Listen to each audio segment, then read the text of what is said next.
한의원에서는 여러분의 젊음, 건강, 아름다움을 지켜드리겠습니다. 네, 안녕하세요. YBC 뉴스 리포터 유수민입니다. 어느덧 겨울이 가고 봄이 오고 있습니다.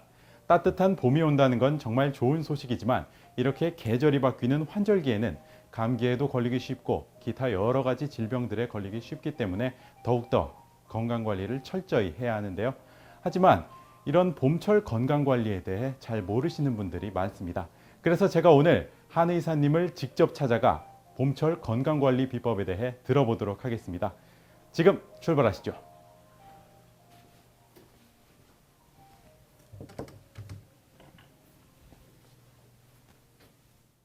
오늘 건강관리 비법에 대해 자세히 소개해 주실 제너지 한의원 정종미 원장님을 모시겠습니다. 안녕하세요. 안녕하세요. 네, 저희 정종미 원장님은요, 지난 93년도부터 지금까지 23년 동안 평택에서 한의원을 운영해 오신 베테랑 한의사십니다. 네, 원장님, 이제 겨울이 가고 봄이 오는 환절기가 찾아왔는데요. 이렇게 환절기에는 감기에도 걸리기 쉽고 기타 여러 가지 질병들에도 정말 걸리기 쉽지 않나요? 그렇기 때문에 이런 환절기에 어떻게 하면 건강을 관리할 수 있는지 그것에 대해서 이렇게 좀 여쭤보고 싶습니다. 봄에는 날씨 변화가 심해서 맑고 따뜻한 날에는 기분도 밝아지고 활동도 활발해지는 반면에 춥거나 비 오는 날에는 마음이 우울해지고 의욕이 떨어집니다. 바로 바깥 기온이 체온에 영향을 주기 때문이죠. 잠자고 있는 새벽에 체온이 가장 낮고 오후 5시까지 계속해서 체온이 올라갑니다. 하루에 가장 낮은 체온과 가장 높은 체온의 차이는 약 1도입니다. 하지만 그 1도를 결코 가볍게 봐서는 안 됩니다. 바로 그 1도가 내 몸의 컨디션과 마음 상태, 건강에도 영향을 주기 때문입니다. 건강한 사람의 체온은 36.5도에서 37.1도 정도입니다. 36.5도에서 0.5도만 낮아도 저체온증이 됩니다. 분명히 체온이 떨어지면 감기를 비롯한 질병을 유발하는 도화선이 되고 건강의 적신호가 됩니다. 체온을 유지하는 혈액이 충분하지 않고 혈액순환이 원활하지 못하면 몸이 차가워지고 소화기능이 나빠져서 영양이 제대로 흡수되지 않으니까 혈기가 부족해지는 악순환이 됩니다.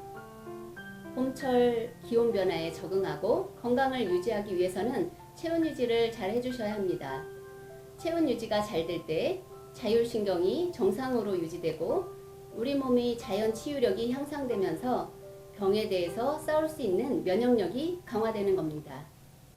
네, 정말 이 열이 저희 몸에 굉장히 중요한 역할을 하네요. 그렇다면 그 체온, 열이라는 게 저희 몸을 지켜주는 원리가 무엇인가요? 한의학에서는 우리 몸도 자연의 일부로 봅니다. 음과 양의 조화로 음의 기운은 아래 머물며 위로 향하고 양의 기운은 위에 머물며 아래로 내려가야 합니다. 우리 인체의 차가운 기운은 올라가게 하고 뜨거운 기운은 내려가게 해야 건강을 유지할 수 있습니다. 하늘에 떠 있는 태양의 따뜻한 기운은 땅으로 내려가고 물이 찬 기운은 수증기가 되어 하늘로 올라가는 것처럼 차가운 기운은 상체로 올리고 뜨거운 기운은 하체로 내려야 우리 몸이 건강하게 병과 싸워 이길 수 있습니다. 질병이 오려면 하체를 비롯한 몸은 점점 저체온 현상이 생기고 머리는 더 뜨거워집니다. 머리가 뜨겁고 몸이 찬 상태가 지속되면 두통과 어지럼증을 동반할 수 있고 중풍의 위험도 더 높습니다. 입이 바짝 마르고 불면증도 생깁니다. 배, 허리, 다리가 차가워지니까 소화가 잘 안 되는 것은 물론이고 성욕과 성기능도 떨어지게 됩니다. 몸에 있는 차가운 기운을 따뜻하게 하면 머리 뜨거운 기운이 아래로 내려와 순환이 이루어지는 것입니다. 이처럼 음양의 조화를 통해 체온을 유지하고 혈액순환을 시켜 건강의 균형을 잡아주는 것입니다. 아, 그렇군요. 그렇다면 열을 유지하는 데 필요한 것이 혈액순환이라고 하셨는데요. 원활한 혈액순환과 체온 유지를 위해 저희가 어떤 것들을 하면 될까요? 체온을 높이기 위해서 운동을 하고 따뜻한 물을 마시기, 욕조에서 목욕하기와 같은 생활 속에서의 실천이 필요합니다. 그 중에서 건강과 몸매를 유지하기 위해서는 다양한 운동을 통해 근육을 단련시켜야 합니다. 꾸준히 근육을 단련시키면 체온을 높일 수 있습니다. 혈관으로 혈액이 지나갈 때 근육이 움직여서 혈관이 수축, 확장 되도록 도와서 혈류의 흐름을 좋게 합니다. 근육의 운동으로 혈액순환 장애를 걱정할 필요가 없게 됩니다. 네, 역시 운동만큼이나 건강을 관리하는 최고의 방법은 또 없는 것 같습니다. 그렇다면 이런 꾸준한 운동을 통해서 저희가 어떤 효과들을 얻게 되는 건가요? 운동을 통해서 우리 몸속에 있는 모든 장기가 활발히 움직이게 됩니다. 체온 조절 능력이 좋아지게 되고 더위와 추위에 대한 내성이 생깁니다. 근육 속의 모세혈관이 새로 만들어지면서 혈관의 저항이 적어져 혈압이 낮아지게 됩니다. 심장의 부담을 줄이고 심장병을 예방하게 됩니다.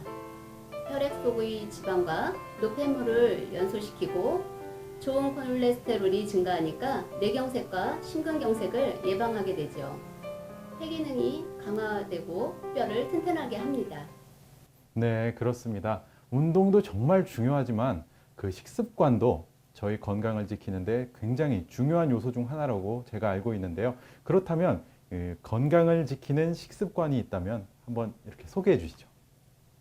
인스턴트 식품은 보존기간을 연장하고 특별한 맛을 내기 위한 인위적인 방법을 사용하기 때문에 영양소가 결핍되고 신체 효소 균형을 무너뜨립니다. 과다한 육류 섭취, 커피, 탄산음료, 초콜릿, 과자를 즐기면 신체의 대사 균형을 무너뜨립니다. 과식이나 편식은 혈류의 흐름을 방해합니다. 차가운 음식이나 차가운 물을 과도하게 섭취하면 손상된 위를 회복시키기 위해서 혈액이 위장 쪽으로 몰리게 됩니다. 따라서 계절에 상관없이 차가운 냉수보다 미지근한 물을 마시는 습관이 바람직합니다. 네, 역시 식습관도 정말 건강에 엄청난 영향을 미치는 중요한 존재가 아닌가 싶습니다.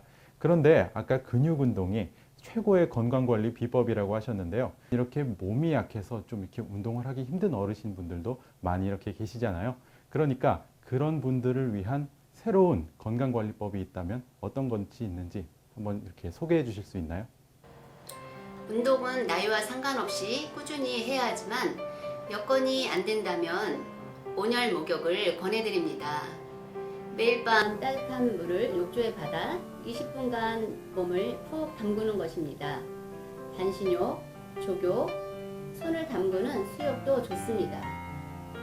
따뜻한 물 속에서 피부 표면의 혈관이 넓어지고 피가 피부 쪽으로 많이 흐르고 상대적으로 뇌로 가는 피의 양이 적어지면 신경의 긴장이 풀리고 잠들기 쉬운 상태가 되는 것입니다. 온열 작용으로 혈액순환이 좋아져서 근육에 쌓인 피로 물질이 제거되어 빨리 피로 회복을 할 수 있습니다. 물의 온도가 중요한데요. 물의 온도가 체온과 비슷한 36도에서 37도일 때 따뜻하지도 차지도 않은 불감 온도입니다. 미지근하다고 느끼는 물의 온도는 38도에서 39도 정도입니다. 우리가 따뜻하다고 느끼는 물의 온도는 40도부터입니다. 40도의 물 온도에서 에너지 소모가 가장 적고 신경을 진정시키는 작용을 합니다. 대중 사우나의 욕조물은 42도 이상의 뜨거운 물입니다. 뜨거운 물은 고혈압, 심장병, 당뇨병이 있는 사람의 증세를 더욱 악화시킬 염려가 있습니다. 건강한 사람도 물의 온도가 너무 뜨거우면 오히려 머리만 아프고 흥분된 상태에서 밤새 한잠도 못 자고 고생하는 경우가 있습니다. 목욕물의 온도와 목욕 시간에 문제가 있기 때문입니다. 목욕의 원칙은 뜨거운 물이 아닌 따뜻한 물 온도 40도 정도에서 물이 식으면 뜨거운 물을 보충해주면서 20분간을 목욕하시면 됩니다. 아, 그런가요? 저는 지금까지 목욕이 그냥 단순히 몸을 씻어내는 것 정도로만 알고 있었는데 그렇게 건강에 좋은 건 줄은 꿈에도 몰랐네요. 그런데 그 목욕을 좀 더 이렇게 건강하게 할 수 있는 한방 목욕법이라는 것이 있다고 제가 들었는데요. 그 한방 목욕법에 대해서 좀 더 이렇게 자세히 설명해 주시죠. 감기에 걸려서 두통과 콧물이 있을 때는 생강 끓인 물을 넣어서 목욕을 하시면 좋습니다. 모과를 얇게 썰어서 목욕물에 넣고 사용하면 모과 속의 구연산이나 사과산이 감기 예방에도 좋습니다. 여성 질환이 있는 경우에는 약수구로 목욕을 하면 좋습니다. 앞 가슴이나 등에 여드름이 난 경우에는 박하 목욕이 좋은데요. 박하를 끓는 물에 넣고 향이 날아가지 않도록 뚜껑을 잘 덮어서 10분간 은근한 불로 끓입니다. 박하 속의 맨돌 성분이 가려움증이나 염증을 가라앉힙니다. 머릿속에 있는 비듬으로 고생하시는 분은 녹차를 우려서 목욕을 한 후에 그물로 머리를 감으면 좋습니다. 오늘 정말 이렇게 유익한 건강 상식에 대해 알려주셔서 너무 고맙습니다. 오늘 제너지 한의원 정종미 원장님과 유익한 건강 상식에 대해서 알아봤는데요. 저희 YBC 뉴스 시청자 여러분들께서 이 건강 상식을 통해 봄이 오나 여름이 오나 항상 건강하셨으면 좋겠습니다. 지금까지 YBC 뉴스 리포터 유수민이었습니다.